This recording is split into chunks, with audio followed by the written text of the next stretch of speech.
Dalam sejarah dunia, Aristoteles adalah filsuf Yunani kuno, terkenal yang sangat mempengaruhi dunia, filsafat, sains, dan logika. Ia dianggap sebagai salah satu tokoh paling berpengaruh dalam sejarah pemikiran Barat.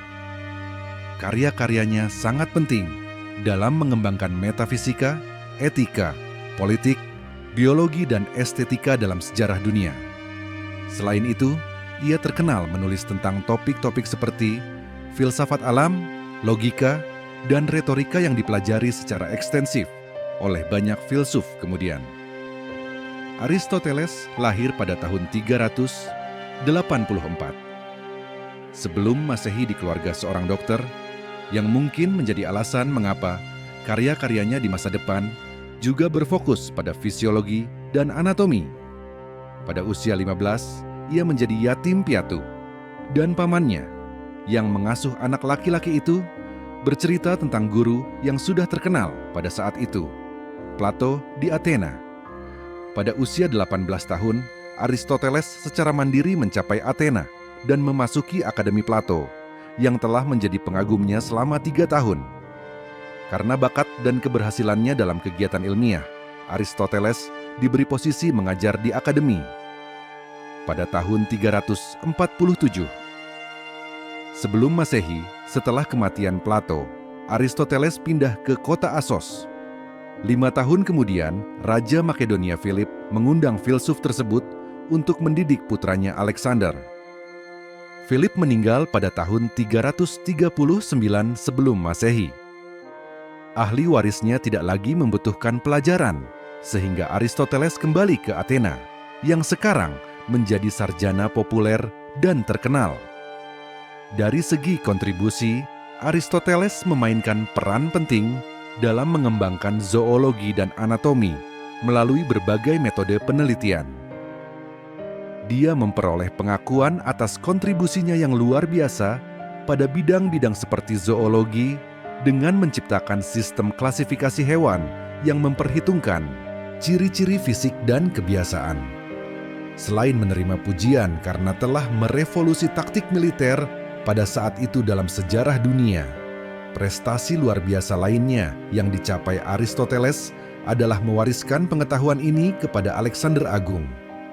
Kontribusinya terhadap strategi militer telah dipuji sepanjang waktu, sehingga ia dikenal sebagai ahli strategi yang brilian. Satu fakta penting yang telah disebutkan adalah bahwa Aristoteles adalah murid Plato dan secara luas dianggap sebagai muridnya yang paling termasyhur. Plato adalah seorang filsuf Yunani kuno yang merupakan salah satu pemikir terkemuka dalam filsafat Barat, meletakkan dasar bagi banyak bidang seperti epistemologi, metafisika, dan teori politik melalui berbagai dialog dan karya lainnya. Saat belajar di akademi yang berbasis di Athena kuno, Aristoteles tumbuh secara intelektual di bawah bimbingan pendirinya, Plato. Hal ini mengukuhkan statusnya sebagai salah satu tempat studi lanjutan terkemuka di zaman kuno. Kombinasi pendidikan Aristoteles di bawah bimbingan Plato dan penelitian pribadinya menjadikannya tokoh kunci dalam filsafat karena pendekatannya yang logis namun kreatif terhadap argumen dan penalaran.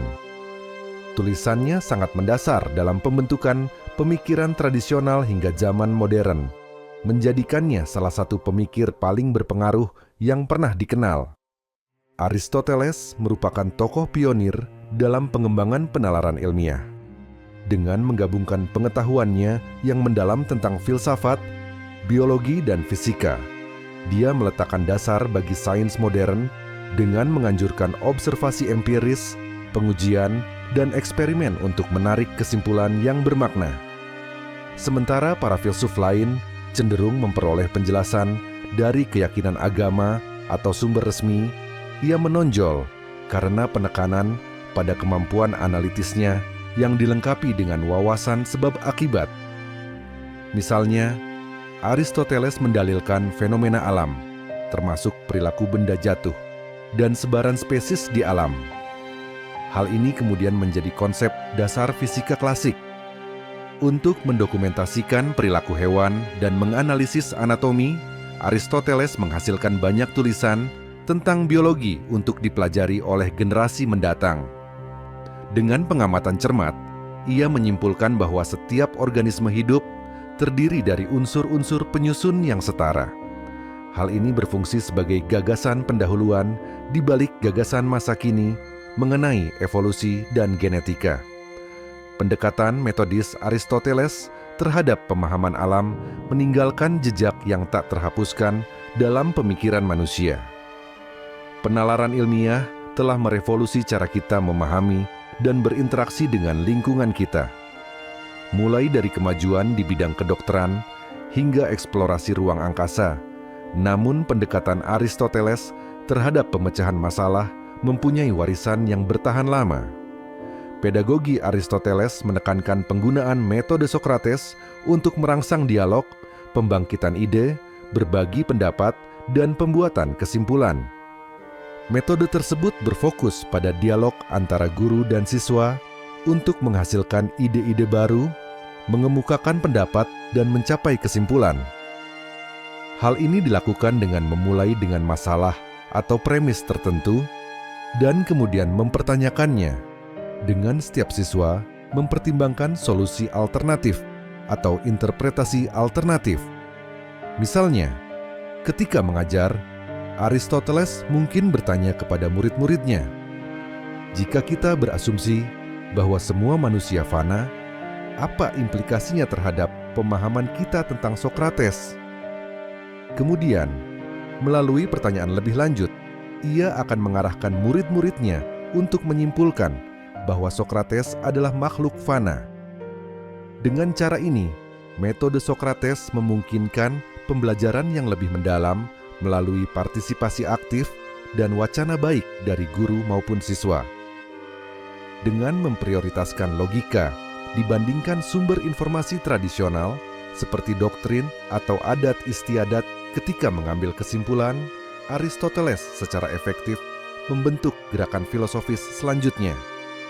Pengaruh ini bahkan meluas berabad-abad kemudian dan masih diajarkan di sekolah, universitas hingga saat ini.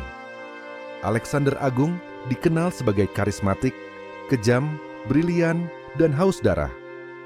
13 tahun pemerintahannya sebagai Raja Makedonia mengubah jalannya sejarah Eropa dan Asia. Filsuf Yunani Aristoteles mengajari Alexander remaja selama pemerintahan Philip II. Tulis histori dalam artikelnya berjudul Macedonia. Alexander the Great yang dipublikasi pada 1 Agustus 2018. Alexander Agung dibesarkan dengan ilmu pengetahuan. Para sarjana telah menghubungkan keterampilan diplomatik Alexander dengan kebiasaan membawa buku bersamanya dalam kampanye militer, diduga berkat pengaruh Aristoteles. Alexander naik takhta pada usia 20 setelah pembunuhan ayahnya. Dia dengan cepat memanfaatkan kekuatan militer Liga Helenik, mengumpulkan pasukan lebih dari 43.000 infanteri dan 5.500 kavaleri. Pada 334 sebelum Masehi, ia memimpin pasukan Makedonia melintasi jalur sempit Hellespont, sekarang disebut Dardanella, ke barat laut Turki. Dalam satu kampanye militer panjang yang berlangsung selama 11 tahun, ia menaklukkan Kekaisaran Persia, menjadikan Makedonia sebagai kekaisaran terbesar dan terkuat di dunia. Imbuhnya, Makedonia kuno adalah sebuah peradaban dengan budaya yang kaya akan pencapaian artistik dan kemajuan ilmiah. Aristoteles, yang dianggap oleh beberapa orang sebagai bapak filsafat barat, telah menyusun beberapa karyanya yang paling penting pada masa pemerintahan Alexander Agung, termasuk risalah tentang fisika dan metafisika, cabang filsafat yang membahas sifat realitas. Ia dianggap secara tradisional berjasa dalam khazanah keilmuan Makedonia terkait dengan Sokrates dan Plato sebagai 3 serangkai dari 3 filsuf Yunani terbesar sepanjang sejarah. Begitu juga dengan muridnya, Alexander Agung. Alexander membawa karya-karya Aristoteles bersamanya pada sebuah kampanye, dan memperkenalkan filsafat Aristotelian ke timur ketika ia menaklukkan Kekaisaran Persia. Melalui Alexander, karya-karya Aristoteles tersebar ke seluruh dunia yang dikenal pada masa itu, mempengaruhi filsafat kuno dan memberikan landasan bagi perkembangan teologi Yahudi, Kristen, dan Muslim. Mulanya pada tahun 343. Sebelum Masehi, Aristoteles dipanggil oleh Raja Philip II dari Makedonia kuno untuk mengajari putranya, Alexander, dan mengajarinya selama 7 tahun berikutnya, sampai Alexander naik takhta pada 336 sebelum Masehi dan memulai penaklukannya yang terkenal. Pada tahun 335 sebelum Masehi, Aristoteles telah kembali ke Athena, tetapi hubungan antara ia dengan Alexander terus terjalin melalui surat yang saling berbalas. Kecenderungan dan keterampilan berdiplomasi Alexander Agung jelas dipengaruhi dari pemikiran-pemikiran Aristoteles perihal advokasi. Tentu, segala tindak tanduk Alexander telah banyak dipengaruhi oleh gaya dan pemikiran filsafat Aristoteles, termasuk sepak terjang Alexander dalam berpolitik. Begitu juga dengan setiap apresiasi yang ditunjukkan Alexander, di mana sejak menjadi muridnya, Aristoteles telah menunjukkan dan mengajarkan apresiasi yang besar terhadap aspek seni dan budaya. Keberhasilannya dalam politik ekspansi juga diwujudkan saat ia mendirikan sebuah kota di Afrika Utara, yang dinukil dari nama dirinya, Alexandria di Mesir. Aristoteles, salah satu pemikir terpenting dalam sejarah dunia. Filsuf asal Yunani kuno ini mengembangkan teori bahwa segala sesuatu terdiri dari 4 unsur, yaitu tanah, udara, api, dan air yang berpengaruh terhadap kehidupan modern. Menurut filosofi Aristoteles, masing-masing unsur memiliki sifat dan karakteristik uniknya sendiri. Keempat elemen tersebut memiliki makna filosofis yang besar bagi Aristoteles dan para filsuf Yunani lainnya. Pemikiran Aristoteles tentang 4 unsur telah mempengaruhi para pemikir selama ribuan tahun.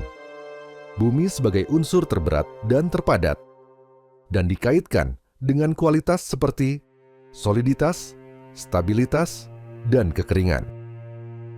Udara dianggap lebih ringan dari bumi, dan dikaitkan dengan kualitas seperti pergerakan, ringan, dan basah. Api sebagai elemen yang paling ringan dan paling aktif, dan dikaitkan dengan kualitas seperti panas, kecerahan, dan kekeringan.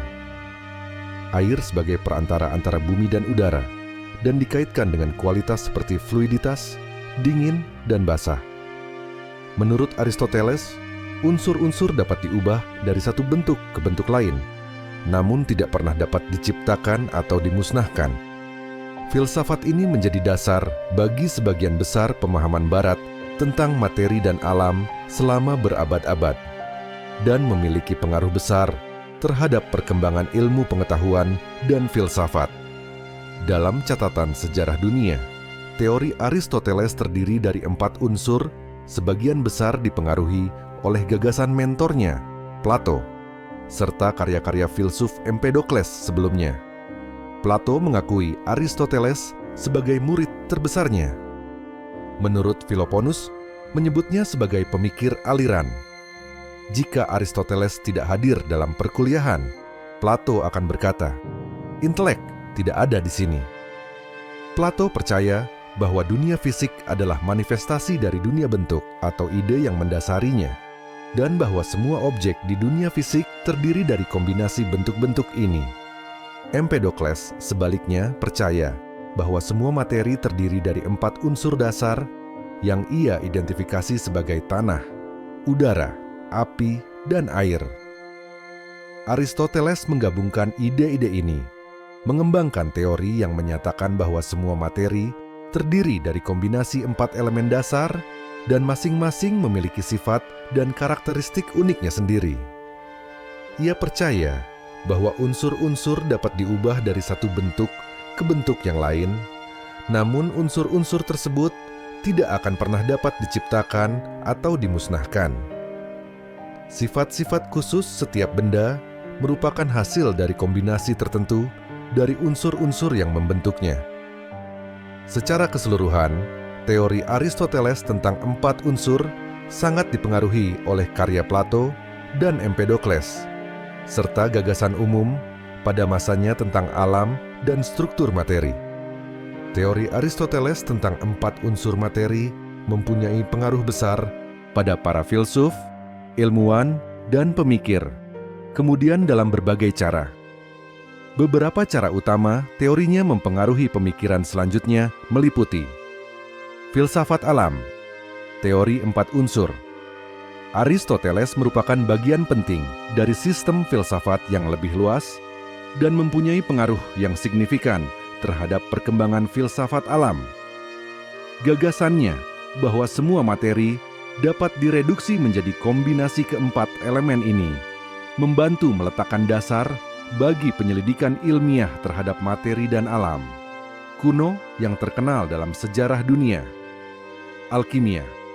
Gagasan tentang 4 elemen merupakan inti dari pengembangan alkimia yang berupaya mengubah logam dasar menjadi emas. Para alkemis percaya bahwa dengan mengubah proporsi 4 unsur dalam suatu zat, mereka dapat mengubah sifat-sifatnya dan mengubahnya menjadi zat lain. Teori 4 unsur Aristoteles juga berpengaruh dalam perkembangan kedokteran. Para dokter percaya bahwa tubuh manusia terdiri dari 4 elemen yang seimbang. Kesehatan akan terjaga bila elemen-elemen ini seimbang. Ketidakseimbangan unsur-unsur tersebut dianggap sebagai penyebab banyak penyakit. Astrologi. Teori 4 unsur juga penting dalam perkembangan astrologi yang berpendapat bahwa pergerakan benda langit mempengaruhi keseimbangan unsur-unsur di alam dan urusan manusia. Filsafat. Teori Aristoteles tentang 4 elemen juga merupakan bagian penting dari sistem filsafatnya yang lebih luas dan mempunyai dampak yang signifikan terhadap para filsuf kemudian. Hal ini termasuk kaum Stoa yang menggunakannya sebagai dasar teori mereka sendiri tentang alam. Secara keseluruhan, teori Aristoteles tentang 4 unsur materi mempunyai pengaruh yang mendalam dan bertahan lama di berbagai bidang, mulai dari filsafat alam, sains, kedokteran, hingga astrologi. Gagasan tentang 4 unsur dapat ditemukan dalam banyak tradisi kebijaksanaan sepanjang sejarah dunia. Dalam agama Hindu, keempat unsur tersebut disebut sebagai Mahabhuta atau unsur besar. Unsur-unsur ini adalah tanah, air, api, dan udara, dan dianggap sebagai bahan penyusun dunia fisik. Buddhisme, tradisi Buddhis juga mengakui 4 elemen sebagai komponen fundamental dunia fisik. Dalam ajaran Buddha, keempat unsur tersebut dikaitkan dengan 4 sifat fisik bumi, padat, air, kohesi, api, panas, dan udara. Gerak. Banyak tradisi penduduk asli Amerika juga mengakui konsep 4 elemen. Dalam beberapa budaya penduduk asli Amerika, unsur-unsur dianggap sebagai unsur penyusun dunia fisik dan dikaitkan dengan 4 arah mata angin. Secara keseluruhan, gagasan tentang 4 elemen dapat ditemukan dalam banyak tradisi kebijaksanaan sepanjang sejarah dan telah dipandang sebagai konsep mendasar dalam pemahaman tentang alam. Aristoteles meninggal pada tahun 322 sebelum Masehi, setahun setelah kematian Alexander Agung. Ia meninggal dalam usia 62 tahun di Chalkis. Penyebab kematiannya diduga adalah penyakit pencernaan kronis yang mungkin berupa gangguan lambung atau masalah kesehatan lainnya yang ia derita pada masa tuanya. Setelah kematiannya, karya-karya Aristoteles tetap hidup melalui murid-muridnya dan Lyceum, sekolah yang ia dirikan. Salah satu penerus pentingnya adalah Theophrastus, yang melanjutkan tradisi Aristoteles di bidang filsafat dan ilmu pengetahuan. Meski karya-karyanya sempat hampir hilang selama periode tertentu, mereka dilestarikan dan diterjemahkan ke dalam bahasa Arab pada zaman kekhalifahan Islam oleh ilmuwan seperti Al-Kindi, Ibnu Sina, Avicenna, dan Ibnu Rushd, Averroes. sebelum kemudian memengaruhi dunia barat selama abad pertengahan.